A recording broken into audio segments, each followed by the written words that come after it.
Hi guys, and guess what?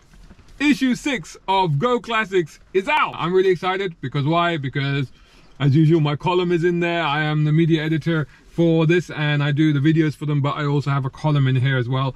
Top Triumph. It's a play on Top Trumps, yeah, in case you didn't get it. Top Cat. Oh, there's a lot of tops going on in this one. Elan, that's what my column is about. I'll come to that in a minute. MX5 buying guide. Well, you know, summer is not, I know, look at the weather. It's raining, it's windy, it's pretty awful, but summer will soon be here. Whatever little we get of it here in the UK, it will be here soon, and you want to be ready for it, so you want to have a look at that. Restoration rules, look at that, check that out. A lot of great stuff in this magazine as usual.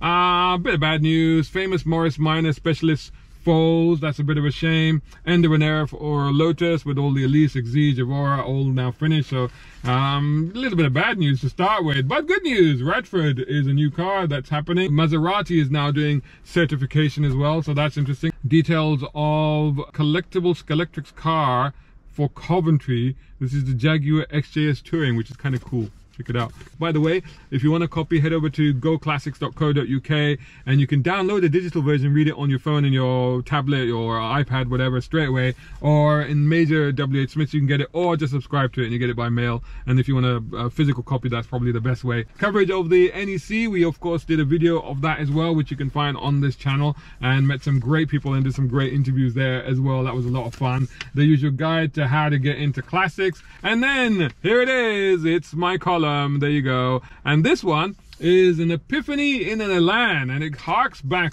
to, oh my goodness, the 90s. What's that, 30 years ago, more than 30 years ago, which is when I visited the Lotus factory and got to drive an Elan, which was new at that time. And there's my story of that experience, and it is quite something, actually, let me tell you. Then there's another column from Angie Veluti about buying classic cars as an investment. Always a good read. And here is an Elan buying guide. Now this is interesting actually, because Elans are something that overlooked. They were kind of, you know, not as much loved in their day, but I think their day is coming now. I think they're going to start to appreciate. I think people are going to start to look at them with a new eye. And don't forget that they were well advanced for their time.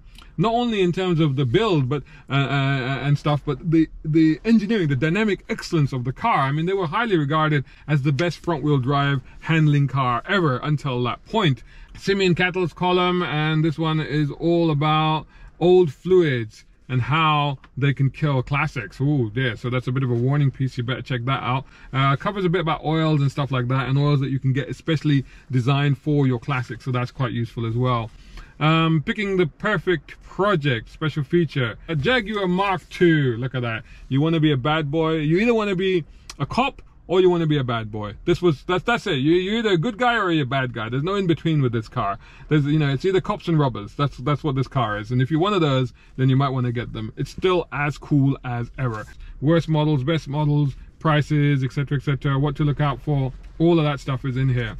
Feeling triumphant, basically a look at all, including the Triumph Acclaim, which was actually a Honda Blade, you know, which in itself was a Honda Civic Saloon. But this covers all of the Triumphs, you know, Spitfires and Herald, Vitesse, GT6. GT6 is an interesting one. Quite like the look of that Mini E-Type, that one was regarded as. Right Stuff, again, this is what people originally wrote about the cars when they first came out. I think it's always interesting to see what people thought of the cars in period as opposed to now, because there's always a bit of a difference, isn't it? Because as cars get older, your perception of them changes. And at the time when they came out and you compare them to what's in the market, and you may have marked them down. So take, for example, a Ferrari 348. In its day, it was badly marked down because it lost group tests against things like, you know, the Porsche 911 and even the Honda NSX, which was new at the time.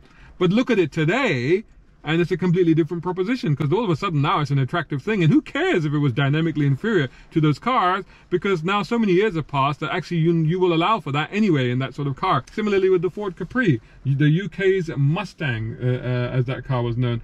John Wayne had one in a movie called Brannigan. He crashed that one. The first Capri project was coded Colt, son of Mustang. So there's that Mustang link, you see. So it was very clearly meant to be Europe's Mustang. But they were actually, a bunch of them were actually sold back in America as Mercury, I think, Mercury Capris. And they still exist. So they're quite rare and collectible. Insurance feature. And there's some really badly damaged classics that, ooh, it hurts me to even look at them. A feature on boats. Why is there a feature on boats in GoClassics magazine? Well, Mike Taylor looks at the thrills of buying and running a classic powerboat. It says GoClassics. It never said Go Car Classics or Classic Cars, did it? It said GoClassics. So why not? Why not indeed? So there you go. They sort of compare them to what the equivalent car might be. So they put them in the sort of terms that you and I might understand. But so if you're into boats or you're thinking about getting into boats, you want to check that out. Mazda MX-5, everything you need to know about getting into a Mazda MX-5. Definitely pick up a copy of this if you're thinking of buying that. There are so many, if you look in the classifieds right now, there are so many MX-5s available. Such a wide choice. I mean, you can really pick and choose, and really good prices as well. Mod the Mark. Looking at how to modify the MGA. Right, so these are always good because this is like how you can actually improve it. You can restore it. It tells you how you can restore it, but it tells you how you can actually improve it as well. That's always a great feature. But the best alternative to a Ford Escort, I think Hillman Avengers and Vauxhall Vivas might be about to have their day, because the Escorts have been ruling for a while now, haven't they? And this is what happens when you can't afford one type of car from a particular genre or era. And then suddenly you go, well, if I can't have that, what else will this rival? What were the key cars at the time? And then you start looking at that. So I think that, you know, this is a good call actually. These cars might be about to have their day, so it's a good idea to get into them now. Budget British buys. So this is quite a fun feature. This is like, well, you know, you want to buy a classic, but on a limited budget. What can you get? And what can you get that's British? Ford Anglia is probably one that is worth looking at. I think that's definitely having a bit of a moment. It's been having a moment ever since the Harry Potter movie, but I think particularly now. My dad actually had one of those. Very short-lived, got stolen. He only bought it because he liked the color. It was yellow with a black stripe. More cheap thrills. Austin Maestro, Ford Focus. Ford Focus is having a day. Actually, the original Ford Focus is now being, because it was a real step. I did the launch for that way back in late 90s, 97 was it? I don't know, something like that, 98, something like that, I don't know.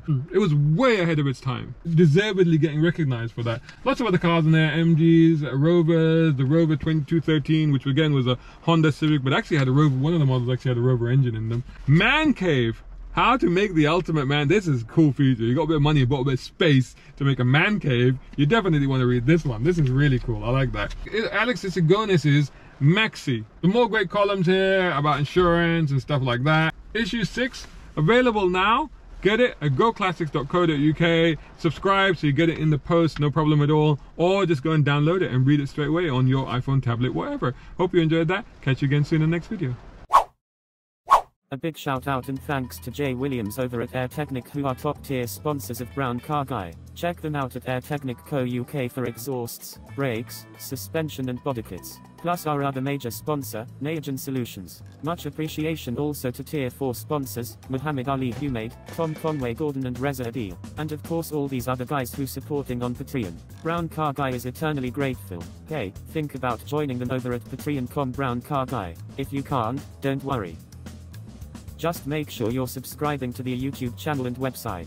Plus follow on social media by searching for Brown Car Guy.